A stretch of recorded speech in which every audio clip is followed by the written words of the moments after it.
Hello guys, welcome back to my YouTube channel. I hope you all are doing well. In this lecture we are going to discuss question number 26 to 30 of Indian history section, which have been asked in ICE prelims GS paper 1 2020. So let's start with the question number 26. Question number 26, with reference to the book Deshar Katha written by S.G. Doskar during the freedom struggle, consider the following statement. Three statements are given. We have to tell which of these statements are correct. And this book warned against the colonial state hypnotic conquest of the mind. Yes, this book has warned against this colonial state hypnotic conquest of the mind. And this book also included some of the popular items which was summarized by M.G. Ranade and D. Naroji. So first statement is correct. Second is it inspired the performance of Swadeshi street plays and folk song.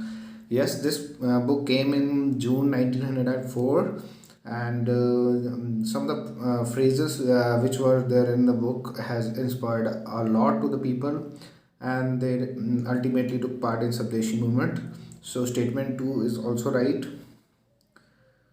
If you see statement third, which is the use of Desh by Deskar was in specific context of the region of Bengal. Yes, this was specifically for the region of Bengal. So here all the statements are correct. So option D is the correct answer. Now look at the question number 27.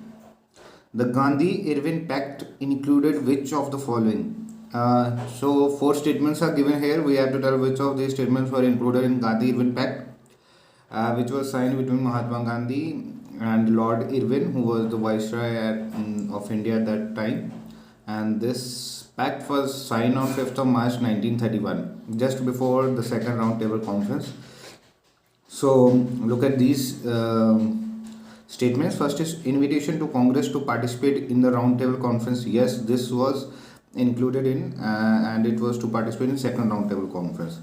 Second is withdrawal of ordinance promulgated in connection with the civil disobedience movement. Yes, civil disobedience movement was at that moment was on peak, so this was included in this.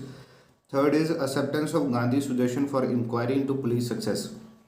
This statement was given by Gandhi actually to the British government, but this was not accepted by the Britishers, so this was not included in the Gandhi-Irwin Pact. And fourth statement is a release of only those prisoners who were not charged with violence. Yes, the prisoners who were charged with violence were not released, but who were not charged with violence were released. Yes, so this was included. So option B, if you see, it includes statement 1, 2 and 4. Yes, so option B is the correct answer here. So now look at the question number 28 here. The Vitthal Vidyavansak, the first monthly journal to have the untouchable peoples as its target audience, was published by. Four names are given here. First is Gopal Baba Valankar, second is Jyotiba Phule, third is M.K. Gandhi, and fourth is B.R. Ambedkar.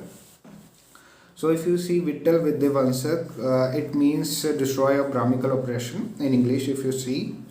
And this was the first monthly journal of Gopal Baba Valankar, and he is known to be the first social activist who works for the untouchables, and he published his first monthly journal, which is Vitthal Vidyavansak, in 1888. So option A here is the right answer. Now look at the question number 29. With reference to the history of India, the term Kulyavappa and Dronavappa denotes. Four options are given here. We have to tell which of these are the correct one. First is measurement of land. Second is coins of different monetary value. Third is classification of urban land. And fourth is religious rituals. So if you see the text and inscriptions of Gupta period, you will find out that these terms were used for the measurement of land. And specifically, if you say Kulyavappa was used for the land between 12 to 16 acres, and Dronavappa used for 1.5 to 2 acres land. So if you see the options, first option is measurement of land. Yes, this is used for the measurement of land. So option A is the correct answer.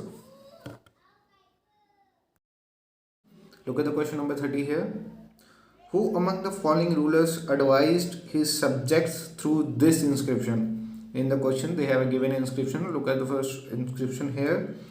Whosoever praises his religious sects or blames other sects out of excessive devotion his own sects.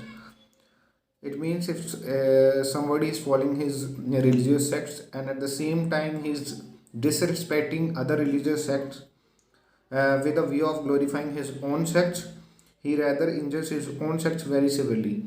So even if he trying to glorify his own religious sect, he ultimately destroys it severely. So this is what they mean in this inscription. Four rulers' name are given here. First is Ashoka, second is Samudragupta, third is Harshvardhana, fourth is Krishnadeva Roy.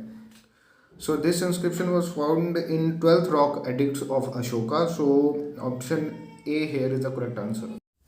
I hope you like this video. In our next video, we will discuss question number 31 to 35 of Indian history section, which have been asked in IAS Prelims 2020. Thanks for watching, guys.